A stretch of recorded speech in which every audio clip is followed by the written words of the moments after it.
Tetapi sebagai praktisi hukum, sebagai pembela, tentu Kadin tidak boleh terjebak kepada polemik atau diskursus tentang materi daripada KUHP yang baru. Kalau dipelajari secara umum, norma yang diatur di dalam KUHP tidak jauh berbeda dengan KUHP sebelumnya. Hanya pemindahan sistematika. Justru saya melihat secara sistematika, secara teknik perundang-undangan lebih mudah membaca KUHP yang lama daripada KUHP yang baru. Dan yang paling menonjol sebetulnya KUHP yang didengung-dengungkan produk 70 tahun proses legislasi ini tidak lebih proposisi, hanya kodifikasi daripada norma-norma yang telah diatur di dalam delik-delik di luar KUHP. Tapi sekali lagi, DPP kali mendukung. Tapi dengan catatan, di undangannya KUHP yang baru ini tidak akan menyelesaikan dan tidak akan menjawab persoalan carut-marutnya penegakan hukum di Republik ini. Oleh karena itu, Kadin harus mengambil bagian dalam menyelesaikan persoalan carut-marutnya penegakan hukum di Republik ini. Pertanyaannya, apakah dengan kondisi yang begitu laten, yang begitu masif, pelanggaran hukum, suap menyuap, apakah Kadin bisa mengubah itu, bisa memperbaiki itu? Mungkin tidak. Tetapi kita harus mengambil posisi. Kalau dulu Kadin berjuang melawan otoritarisme, melawan kesewenang-wenangan penguasa, mungkin sekarang Kadin harus berjuang melawan dirinya sendiri. Jadi Kadin akan berangkat dari berjuang bagaimana kita bisa membangun profesionalisasi, membangun moralitas, membangun integritas. Sementara kita juga melakukan upaya-upaya bagaimana supaya penegak hukum dan penegakan hukum di Republik ini bisa berjalan dengan baik. Rekan-rekan sekalian, insya Allah besok DPP akan diterima oleh Mahkamah Agung jam 10 pagi. Insya Allah DPP akan menyampaikan beberapa hal penting. Pertama, DPP akan merespon kondisi banyaknya kasus-kasus yang dialami oleh penegak hukum setidak-tidaknya pada tahun 2022 ini.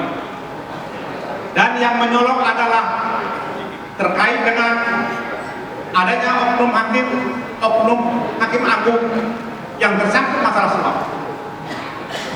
Yang menarik adalah setiap oknum hakim ditangkap atau kena OTT, selalu ada pengikutnya oknum advokat.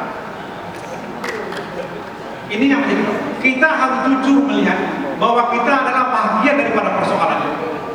Seperti tadi, pada akhirnya penari itu pakai topeng. Kita tidak boleh pakai topeng lagi. Kita masih jujur, kita bahagia daripada. Cuma besok kami akan menyampaikan kepada Mahkamah Agung. Mahkamah Agung harus sudah membuka diri. Mahkamah Agung harus berani berdialog dengan organisasi advokat untuk mencari akar masalah. Oleh karena apa? Oleh karena suap menyuap itu tidak berdiri sendiri. Mahkamah Agung harus mendengar dari organisasi advokat, bukan maksud membelai. Kenapa advokat itu menyuap? Saya yakin tidak seorang pun sejak awal advokat itu ingin jadi penyuap. Tidak. Saya yakin seluruh teman-teman advokat berangkat dari niat yang suci, yang tulus untuk menegakkan. Bahwa kemudian katakanlah terpeleset atau keluar jalur, tentu harus kita lihat sebab-sebab. Rekan-rekan sekalian, kita juga merasakan dan melihat pemerintah tidak pernah berusaha secara sungguh-sungguh menyelesaikan krisis moral dan integritas di lembaga hukum ataupun penegak hukum sendiri, khususnya di Mahkamah Agung, dengan alasan itu adalah masalah independensi Mahkamah Agung. Padahal keliru. Independensi itu hanya berlaku masalah yudisial. yang tidak boleh dicampuri oleh pemerintah. Tetapi proses pembangunan, proses perbaikan, kelembagaan itu adalah kewajiban pemerintah. Jadi kami juga akan menyampaikan supaya Mahkamah Agung bisa menyadari bahwa dia adalah bahagian daripada negara. Jadi kalau kita kembali kepada trias politika, yudikatif itu adalah bagian daripada negara. Oleh karena bahagian daripada negara, nah negara di sini tidak boleh tinggal diam. Kita menganut sistem pembagian kekuasaan, bukan pemisahan kekuasaan. Jadi kalau pemerintah khususnya Menko Polhukam selalu mengatakan pemerintah tidak bisa ikut campur menyelesaikan moralitas dan integritas penegak hukum, itu adalah pendapat yang keliru.